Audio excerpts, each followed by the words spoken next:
ओम शांति। 16 जनवरी 2025। आज के अनमोल महावाक्य। मीठे बच्चे, याद का चार्ट रखो। जितना जितना याद में रहने की आदत पड़ती जाएगी उतना पाप कटते जाएंगे, कर्मातीत अवस्था समीप आती जाएगी। प्रश्न, चार्ट ठीक है व नहीं, इसकी परख किन 4 बातों से की जाती है?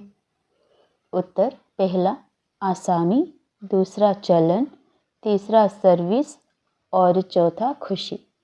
बाप दादा इन 4 बातों को देखकर बताते हैं कि इनका चार्ट ठीक है या नहीं।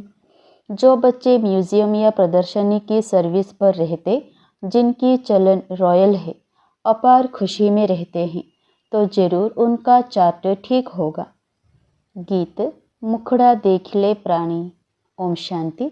बच्चों ने गीत सुना, इसका अर्थ भी अंदर जानना चाहिए कि कितने पाप बचे हुए हैं, कितने पुण्य जमा है, अर्थात आत्मा को सतो प्रधान बनाने में कितना समय है, अभी कितने तक पावन बने हैं, यह समझ तो सकते हैं ना। चार्ट में कोई लिखते हैं हम 2-3 घंटा याद में रहे, कोई लिखते हैं 1 घंटा। यह तो बहुत कम हुआ। कम याद करेंगे तो कम पाप कटेंगे। अभी तो पाप बहुत है ना जो कटे नहीं है। आत्मा को ही प्राणी कहा जाता है। तो अब बाप कहते हैं, हे आत्मा, अपने से पूछो इस हिसाब से कितने पाप कटे होंगे। चार्ट से मालूम पड़ता है हम कितना पुण्य आत्मा बने हैं। यह तो बाप ने समझाया है। कर्मातीत अवस्था अंत में होगी। याद करते करते आदत पड़ जाएगी तो फिर ज़्यादा पाप कटने लगेंगे। अपनी जांच करनी है, हम कितना बाप की याद में रहते हैं।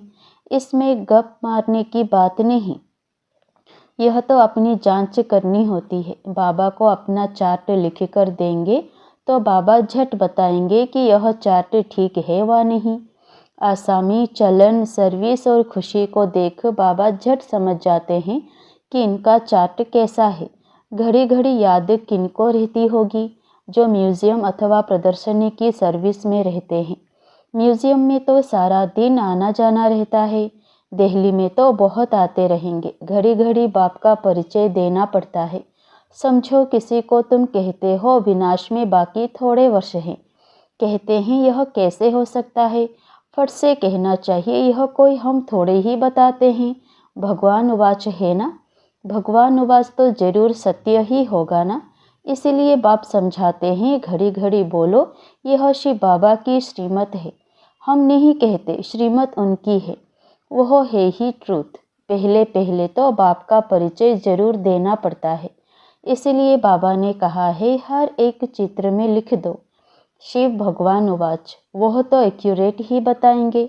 हम थोड़े ही जानते थे, बाप ने बताया है तब हम कह सकते हैं। कभी कभी अखबार में भी डालते हैं, फलाने ने भविष्यवाणी की है कि विनाश जल्दी होगा। अब तुम तो हो बेहद बाप के बच्चे। प्रजापिता ब्रह्मा कुमार कुमारियां तो बेहद के हैं ना। तुम बताएंगे हम बेहद बाप के बच्चे हैं। वही पतित पावन ज्ञान का सागर है। पहले यह बात समझाकर पक्का कर फिर आगे बढ़ना चाहिए। श्री बाबा ने यह कहा है, यादव कौरवादी विनाश काले विपरीत बुद्धि। श्री बाबा का नाम लेते रहेंगे तो इसमें बच्चों का भी कल्याण है। श्री बाबा को ही याद करते रहेंगे। बाप ने जो तुमको समझाया है वह तुम फिर औरों को समझाते रहो, तो सर्विस करने वालों का चार्ट अच्छा रहता होगा। सारे दिन में 8 घंटा सर्विस में बिजी रहते हैं, करके 1 घंटा रेस्ट लेते होंगे, फिर भी 7 घंटे तो सर्विस में रहते हैं ना। तो समझना चाहिए उनके विकर्म बहुत विनाश होते होंगे। बहुतों को घड़ी घड़ी बाप का परिचय देते हैं तो जरूर ऐसे सर्विसेबल बच्चे बाप को भी प्रिय लगेंगे। बाप देखते हैं यह तो बहुतों का कल्याण करते हैं। रात दिन इनको यही चिंतन है, हमको बहुतों का कल्याण करना है। बहुतों का कल्याण करना गोया अपना करते हैं। स्कॉलरशिप भी उनको मिलेगी जो बहुतों का कल्याण करते हैं। बच्चों को तो यही धंधा है, टीचर बन बहुतों को रास्ता बताना है। पहले तो यह नॉलेज पूरी धारण करनी पड़े। कोई का कल्याण नहीं करते तो समझा जाता है इनकी तकदीर में नहीं है। बच्चे कहते हैं बाबा हमको नौकरी से छुड़ाओ, हम इस सर्विस में लग जाएं। बाबा भी देखेंगे बरोबर यह सर्विस के लायक हैं, बंधन मुक्त भी हैं। तब कहेंगे भल 500 1000 कमाने से तो इस सर्विस में लग बहुतों का कल्याण करो। अगर बंधन मुक्त है तो 100 भी बाबा सर्विसेबल देखेंगे तो राय देंगे। सर्विसेबल बच्चों को तो जहाँ तहाँ बुलाते रहते हैं। स्कूल में स्टूडेंट पढ़ते हैं ना, यह भी पढ़ाई है, यह कोई कॉमन मत नहीं है। सत्य माना ही सच बोलने वाला। हम श्रीमत पर आपको यह समझाते हैं, ईश्वर की मत अभी ही तुमको मिलती है। बाप कहते हैं तुमको वापस जाना है, अब बेहद सुख का वर्षा लो। कल्प कल्प तुमको वर्षा मिलता आया है, क्योंकि स्वर्ग की स्थापना तो कल्प कल्प होती है ना। यह किसी को पता नहीं है कि 5000 वर्ष का यह सृष्टि चक्र है। मनुष्य तो बिल्कुल ही घोर अंधियारे में है, तुम अभी घोर रोशनी में हो। स्वर्ग की स्थापना तो बाप ही करेंगे। यह तो गायन है, भंभोर को आग लग गई तो भी अज्ञान नींद में सोए रहे। तुम बच्चे जानते हो बेहद का बाप ज्ञान का सागर है। ऊंचे ते ऊंच बाप का कर्तव्य भी ऊंच है। ऐसे नहीं, ईश्वर तो समर्थ है, जो चाहे सो करे। नहीं, यह भी ड्रामा अनादि बना हुआ है। सब कुछ ड्रामा अनुसार ही चलता है। लड़ाई आदि में कितने मरते हैं, यह भी ड्रामा में नोंद है। इसमें भगवान क्या कर सकते हैं। अर्थक्वेक आदि होती है तो कितनी रड़ियाँ मारते हैं, हे भगवान, परंतु भगवान क्या कर सकते हैं। भगवान को तो तुमने बुलाया है, आकर विनाश करो। पति दुनिया में बुलाया है, स्थापना करके सबका विनाश करो। मैं करता नहीं हूँ, यह तो ड्रामा में नोंद है। खूने नहे खेल हो जाता है, इसमें बचाने आदि की तो बात ही नहीं है। तुमने कहा है पावन दुनिया बनाओ, तो जरूर पतित आत्माएं जाएंगी ना। कोई तो बिल्कुल समझते नहीं है, श्रीमत का अर्थ भी नहीं समझते हैं। भगवान क्या है कुछ नहीं समझते। कोई बच्चा ठीक पढ़ता नहीं है तो माँ बाप कहते तुम तो पत्थर बुद्धि हो। सतयुग में तो ऐसे नहीं कहते, कलयुग में है ही पत्थर बुद्धि, पारस बुद्धि, यहाँ कोई हो ना सके। आजकल तो देखो मनुष्य क्या क्या करते रहते हैं। एक हाथ निकाल दूसरी डाल देते हैं। अच्छा, इतनी मेहनत कर यह किया, परंतु इससे फायदा क्या। करके थोड़े दिन और जीता रहेगा। बहुत रिद्धि सिद्धि सीख कर आते हैं, फायदा तो कुछ भी नहीं।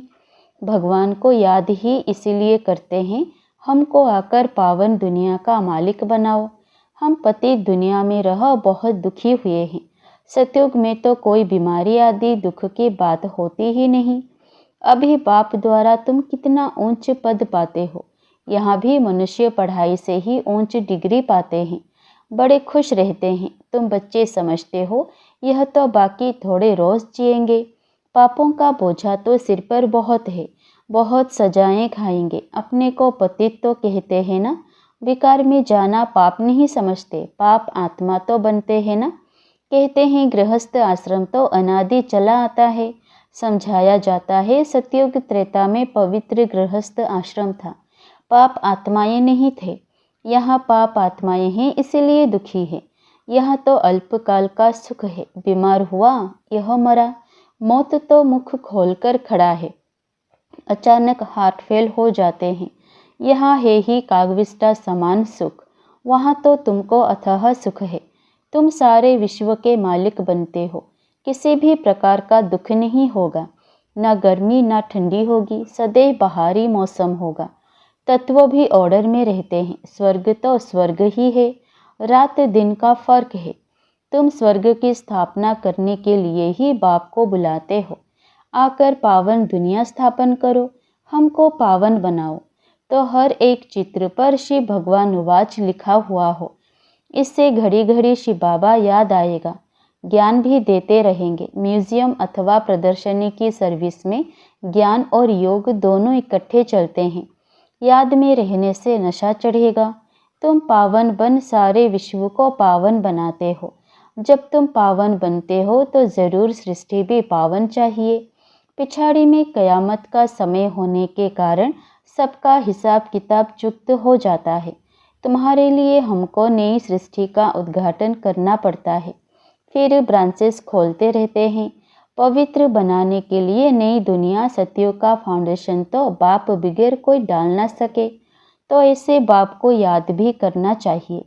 तुम म्यूजियम आदि का उद्घाटन बड़े आदमियों से कराते हो तो आवाज़ होगा, मनुष्य समझेंगे यहाँ यह भी आते हैं। कोई कहते हैं तुम लिख कर दो, हम बोलेंगे वह भी रोंग हो गया। अच्छी रीति समझकर बोलें ओरली तो बहुत अच्छा है। कोई तो लिखत पढ़कर सुनाते हैं जिससे एक्यूरेट हो।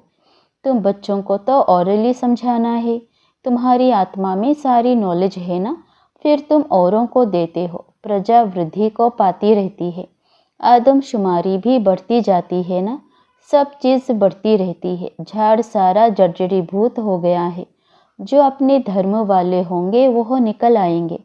नंबरवार तो है ना, सब एक रस नहीं पढ़ सकते हैं, कोई 100 से 1 मार्क भी उठाने वाले हैं। थोड़ा भी सुन लिया 1 मार्क मिली तो स्वर्ग में आ जाएंगे। यह है बेहद की पढ़ाई, जो बेहद बाप ही पढ़ाते हैं। जो इस धर्म के होंगे वह निकल आएंगे। पहले तो सबको मुक्ति धाम अपने घर जाना है, फिर नंबरवार आते रहेंगे। कोई तो त्रेता के अंत तक भी आएंगे। भल ब्राह्मण बनते हैं, लेकिन सभी ब्राह्मण कोई सतयुग में नहीं आते, त्रेता अंत तक आएंगे। यह समझने की बातें हैं। बाबा जानते हैं राजधानी स्थापन हो रही है, सब एकरस हो नहीं सकते। राजाई में तो सब वैरायटी चाहिए। प्रजा को बाहर वाला कहा जाता है। बाबा ने समझाया था, वहाँ वजीर आदि की दरकार नहीं रहती। उन्होंने श्रीमत मिली जिससे यह बने, फिर यह थोड़े ही कोई से राय लेंगे। वजीर आदि कुछ नहीं होते। फिर जब पतित होते हैं तो एक वजीर एक राजा रानी होते हैं। अभी तो कितने वजीर हैं, यहाँ तो पंचायती राज्य है ना। एक की मत ना मिले दूसरे से, एक से दोस्ती रखो, समझाओ, काम कर देंगे। दूसरा फिर आया, उनको ख्याल में ना आया तो और ही काम को बिगाड़ देंगे। एक की बुद्धि ना मिले दूसरे से, वहाँ तो तुम्हारी सब कामनाएं पूरी हो जाती है। तुमने कितना दुख उठाया है, इसका नाम ही है दुख धाम। भक्ति मार्ग में कितने धक्के खाए हैं, यह भी ड्रामा। जब दुखी हो जाते हैं तब बाप आकर सुख का वर्षा देते हैं। बाप ने तुम्हारी बुद्धि कितनी खोल दी है। मनुष्य तो कह देते साहूकारों के लिए स्वर्ग है, गरीब नर्क में है। तुम यथार्थ रीति जानते हो, स्वर्ग किसको कहा जाता है। सतयुग में थोड़े ही कोई रहमदिल कहो बुलाएंगे, यहाँ बुलाते हैं रहम करो, लिबरेट करो। बाप ही सबको शांति धाम सुख धाम ले जाते हैं। अज्ञान काल में तुम भी कुछ नहीं जानते थे। जो नंबर 1 तमो प्रधान, वही फिर नंबर 1 सतो प्रधान बनते हैं। यह अपनी बड़ाई नहीं करते हैं, बड़ाई तो एक ही है। लक्ष्मी नारायण को भी ऐसा बनाने वाला तो वह है ना। ऊंचते ऊंच भगवान, वह बनाते भी ऊंच है। बाबा जानते हैं सब तो ऊंच नहीं बनेंगे, फिर भी पुरुषार्थ करना पड़े। यहाँ तुम आते ही हो नर से नारायण बनने। कहते हैं बाबा हम तो स्वर्ग की बादशाही लेंगे, हम सत्यनारायण की सच्ची कथा सुनने आए हैं। बाबा कहते हैं अच्छा, तेरे मुख में गुलाब, मेहनत करो, सब तो लक्ष्मी नारायण नहीं बनेंगे। यह राजधानी स्थापन हो रही है, राजाई घराने में, प्रजा घराने में चाहिए तो बहुत है ना। आश्चर्यवत सुनंती कथंती फार्गति देवंती, फिर वापस भी आ जाते हैं। जो बच्चे अपनी कुछ ना कुछ उन्नति करते हैं तो चढ़ पड़ते हैं, सरेंडर होते ही हैं गरीब। देह सहित और कोई भी याद ना रहे, बड़ी मंजिल है। अगर संबंध जुटा हुआ होगा तो वह याद जरूर पड़ेंगे। बाप को क्या याद पड़ेगा, सारा दिन बेहद में ही बुद्धि रहती है, कितनी मेहनत करनी पड़ती है। बाप कहते हैं मेरे बच्चों में भी उत्तम मध्यम कनिष्ठ हैं। दूसरे कोई आते हैं तो भी समझते हैं यह पति दुनिया के हैं, फिर भी यज्ञों की सर्विस करते हैं तो रिगार्ड देना पड़ता है। बाप युक्तिबाज तो है ना, नहीं तो यह tower of silence holiest of Holi tower है। जहाँ होलीएस्ट ऑफ होली बाप सारे विश्व को बैठ होली बनाते हैं।